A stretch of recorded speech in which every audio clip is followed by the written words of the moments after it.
no pain. Jesus can't feel no hurt. He cannot heal. Somebody get my sister on the phone. Somebody get my sister on the phone, please.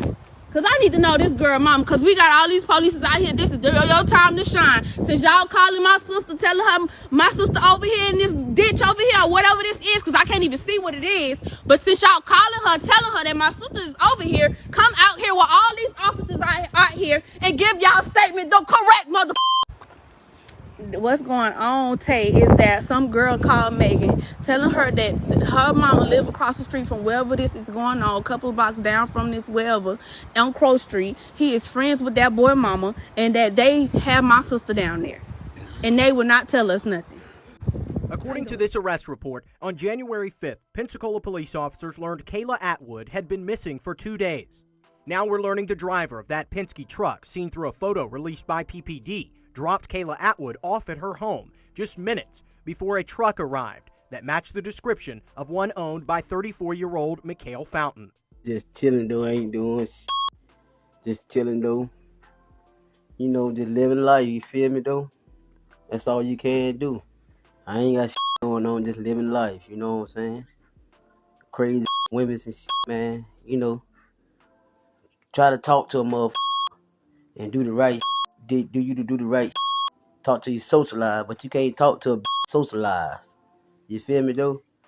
Get mad and get all blows and up. You try to talk socialize to a mother. A mother and everybody, yeah. But you know, just living life though. It's a shout out for all my people though.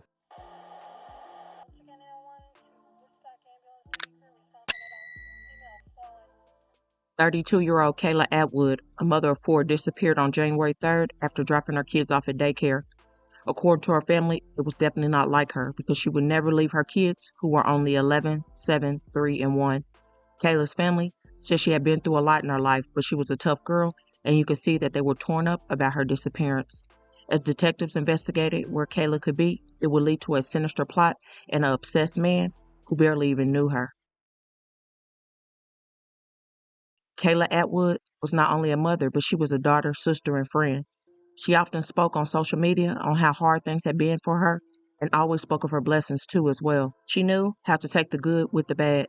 According to Kayla's social media, she had gotten married in August 2020 and was so happy to finally have a complete family. She was a mother before her marriage and would have children with her husband as well. At some point they would separate, and their youngest son is only 1. Kayla loved to express how much her children meant to her and wanted to give them a better life than she had growing up. She was very outspoken too, and will often share stories on Facebook, may it be the good or the bad. I was just going to give y'all some encouraging words, you know what I'm saying? Because you just never know what God put on your heart, and you never know who needs to hear it. It could be a message to a stranger or not. It don't matter what you're going through, you know what I'm saying? God will provide. Like, he really will provide. All you gotta do is put that effort. That's all you gotta do. And, you know, I've been going through my little rough spur. I ain't gonna lie, but I feel a lot better than I felt earlier. Just put it like that. I came in the bathroom, I fixed myself up, and, you know, I just wanted to spread the love, you know. But look at me, I'm smiling, I'm happy. I'm thankful to still be here because my voice, my pain, my experience will change somebody's life. It won't change it all the way to the point where, you know what I'm saying, they're going to completely change their life around, but it will uplift them. And that's what I feel like I was here to do, uplift others. So that's what I'm going to do. Kayla had plans for growth in 2024 and wanted to remove all negative energy, so she was just trying to figure out her life, and she was also dating. She was said to have a previous relationship with 34-year-old Mikhail Fountain, but the two had never stopped seeing each other. Then Kayla met a new friend on January 1st on a dating app, and they would link up for the next couple of days after the New Year's. However, during the first few days of the New Year's, some strange things would take place, and Kayla tragically would lose her life.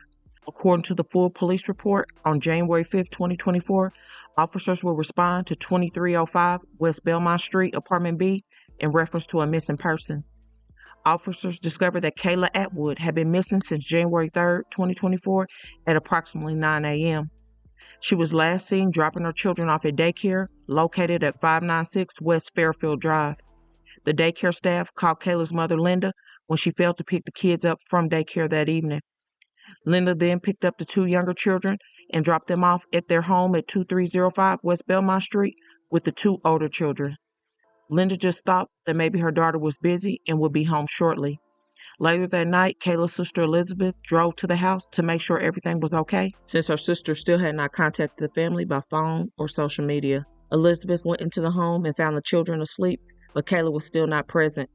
Elizabeth then took the children to her house to ensure their safety while the family attempted to locate Kayla again. Kayla's family contacted Mikhail, who she was last previously dating for a short period of time, to see if he could advise where Kayla was, but he denied knowing where she was.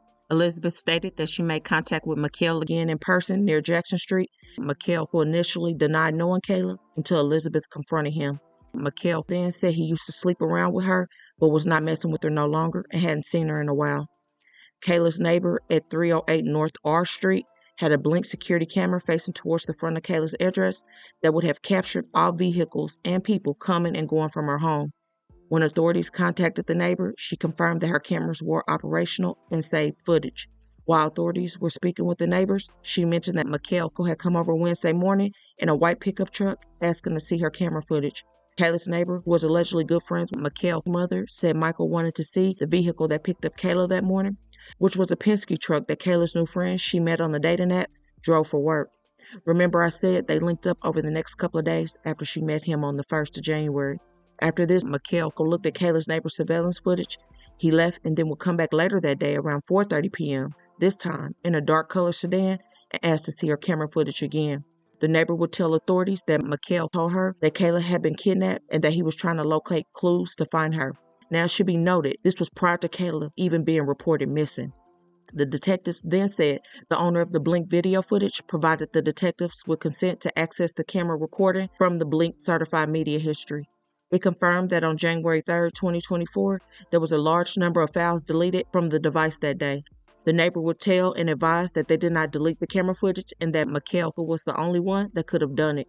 Kayla's family would tell authorities that Mikhail was her current boyfriend, but it had only been for a recent relationship. Mikhail was contacted and told authorities that he had been broken up with her for a week or so. Mikhail will also tell authorities that he hadn't spoken with Kayla since Tuesday, January 2nd, and at that time, he called the Department for Children and Family on her a couple of times because they broke up. Mikhail then made several derogatory statements in reference to Kayla, saying she sold herself, being a price allegedly. The authorities would then seize Mikhail's phone due to the nature of his hostility and the oddity surrounding the investigation.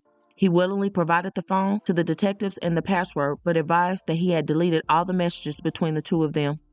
The authorities then had Kayla's phone pinged through Verizon Wireless. Now, according to text details, the records show January 3rd, Kayla's phone showed that they communicated through text messages approximately from 8:52 a.m. to 1:28 p.m. before her disappearance. Kayla's phone was cut off then around 2:54 p.m. and it was never turned back on, according to the police report. However, Mikhail's phone number was on the call detail records after the phone was expected to have been lost or powered off. A Pensacola family is searching for this woman, a missing mother of four. Kayla Atwood is her name, last seen nearly a week ago after she dropped off her children at a daycare center and she never returned home. Cell phone video taken 2 days before Kayla Atwood's disappearance shows her smiling with her 4 children. Her mother, Linda Joyner, and her sister-in-law, Teresa Blue Atwood. She's a tough girl. She's very tough. That's it. She's been through a lot. And through it all, she's never run away. Joyner got a call last Wednesday from her grandchildren's daycare saying her daughter never picked them up after dropping them off that morning. It's not like her at all to not pick up her children, and especially for her not to come home or call someone, say anything, not be on social media.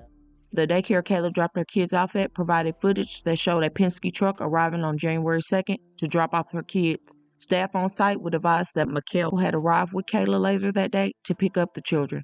Authorities would do a multi-photograph lineup for the daycare staff members, and they positively identified Mikhail. Contact was also made by authorities to the Penske driver, whose name was Antonio, who provided all the information, including cell phone data, to alleviate any suspicion. Antonio stated that he met Kayla on a dating app just January 1st and that he had driven Kayla and her kids to daycare on January 2nd. Then Antonio stated that after they dropped the kids off, Kayla stayed with him throughout his entire route for that day on his deliveries. Antonio dropped Kayla off around 2:30 p.m. and returned the next morning. When Antonio arrived on January 3rd, Mikhail was said to be there and made contact with him and asked something in the effects of, "Are you working with her?" From there, Antonio again drove Kayla and her children to the daycare, and she stayed with him again on his route, and Antonio will return Kayla to her home at 2305 West Belmont Street at 2:30 again. Antonio stated that Kayla got out the vehicle and he left the area. But then 5 minutes later, he received a phone call from Kayla's phone, and it was a male voice on the other end, asking who he was multiple times. Antonio said he did not respond and he just hung up the phone. That was the last contact he ever had with Kayla. According to authority, call detail records confirmed that Kayla's phone number placed the call to Antonio's phone at approximately 2:39 p.m., and it only lasted seconds. The truck Antonio was driving would be seized and taken to the Pensacola Police Department for processing, which yielded negative results for any type of blood or any foul play. The wild part was, Mikhail was said to be sitting across the street watching the Pensacola Police Department while they had the truck. There was no apparent reason, though, for him to be there. Authorities would obtain other video surveillance footage from another location that lied just north of where Kayla lived. The footage showed Antonio pulling up to the apartment on January 3rd at 2:21 and leaving by 2:23, consistent with his statement. A white pickup truck matching this exact description of Mikhail's white Ford Ranger then pulled up to the apartment just a few moments later. The passenger door opened, and then the truck leaves heading eastbound on Belmont Street. However, remember, Mikhail did not even see Kayla that day of her disappearance. Then Kayla's cell phone began going to voicemail just minutes later. Authorities said based on the deleted video footage by Mikhail and phone calls and texts that were deleted, there was probable cause to arrest him. On top of that, he was also arrested for giving false statements to authorities by tampering with and fabricating physical evidence. Mikhail then will be booked into jail January 9th on a $50,000 bond for tampering with evidence, and he would make bond and be back out on the streets. At this time, there was still no clue where Kayla was, and loved ones were also desperately searching for her. By January 11th, one of Kayla's sisters would be tipped off about a possible location that Kayla could be at, and authorities were made aware as well. Then another sister of Kayla's will go to the location and plead for answers from the person who had the info and wanted the detectives to tell the family something. Y'all can't see me? Go get on live, y'all. Get on this live, y'all. Share my live. Everybody share my live. Share my live. Because I'm tired of people, this Pensacola, the police department telling us they don't have an update. Go live. They got something going on down here and they're not telling us nothing. Go live. Ma'am? Yes. Where's the advocate? The victim's advocate is on the way. I'm waiting. Do me a favor. Can you put on your hazards? I don't want anybody to hit your car. They've been letting that boy in and out of jail. He been beating people, strangling people. And then for the person to call my sister and tell her they got all this going on, and they knew it. They seen that boy walk my sister over here and not report it. That's up. That's up. We've been looking for her for 8 days. Y'all ain't finna keep telling us with no update.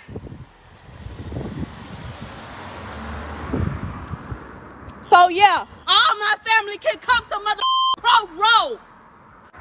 Yeah, we tired. We been waiting.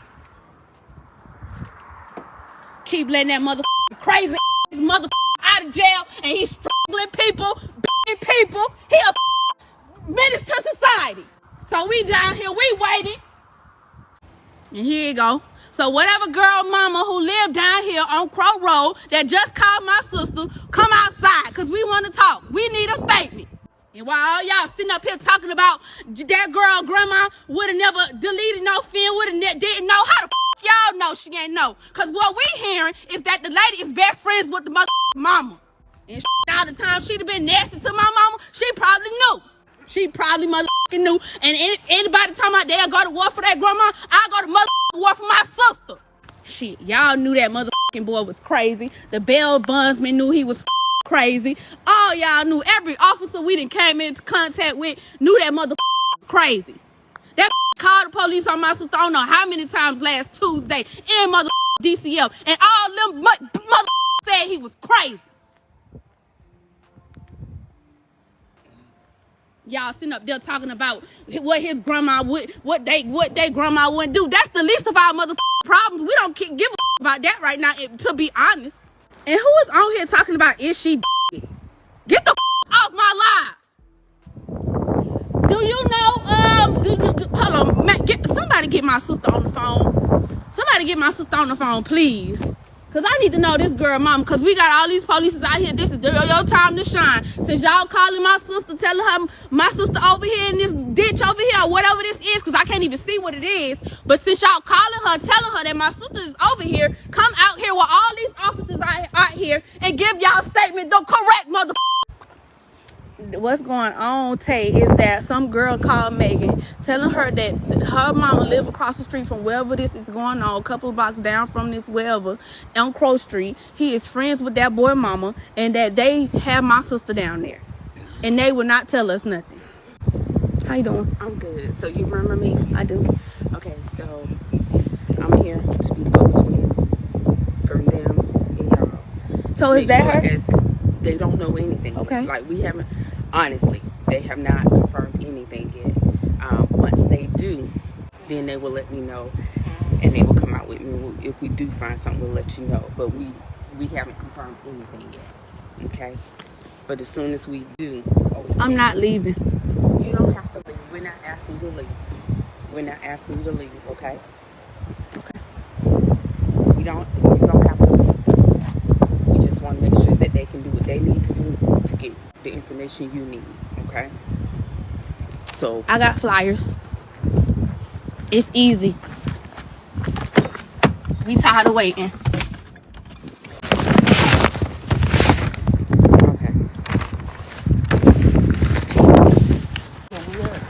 down there in the woods. In the woods, okay. Yeah. So there's no houses or anything over there. There's nobody that lives over there. So there's no houses down there, y'all. There's no way people can see. So how did y'all see my sister getting dragged or anything back there?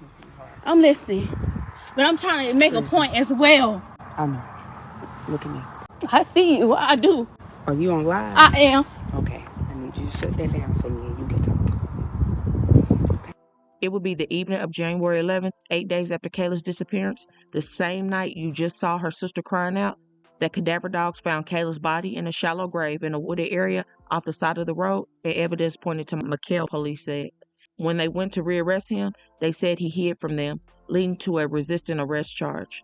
McKell now being held without bond in Escambia County Jail on charges of unaliving, battery, tampering with evidence, and resisting arrest. Jealousy is the probable motive, according to authorities. McKell was said to not be cooperating with investigators. Good evening and thank you for joining us tonight. The search for a missing Pensacola mother of four has come to an end. The body of Kayla Atwood was found overnight in Escambia County. Today, Pensacola police charged her ex-boyfriend, McKeel Fountain, with her murder. Fountain was arrested earlier this week on charges of tampering with evidence in the case. Atwood's neighbors told police that he came to their home, asked to see surveillance footage from their doorbell camera, and allegedly deleted some video files. He bonded out of jail yesterday. A police chief, Eric Randall, says crucial evidence that led to the discovery of Atwood's body in a shallow grave last night and indicated Fountain's involvement in her death. According to the arrest report, Atwood was last seen in video on January 3rd, getting into that yellow Penske truck. Well, the next day, a man Atwood had met on a dating app just 2 days earlier dropped her off at home, also helped her drop her children off at daycare. Video later shows her getting into a pickup truck that matched the description of one owned by Fountain. There's never a positive when someone loses their life so tragically. The only good thing is he's off the streets now. And if he is indeed the alleged person that took Kayla's life, I pray that justice will be served for the family and all her loved ones, especially her 4 children. Please, ladies, be careful. Life is so short and you just never know what someone else is thinking. Also, don't forget to comment your thoughts on this situation and your prayers for this family in this difficult time. And hit that like button and share to keep your people aware. And as always, remember, stay woke. Things change quickly.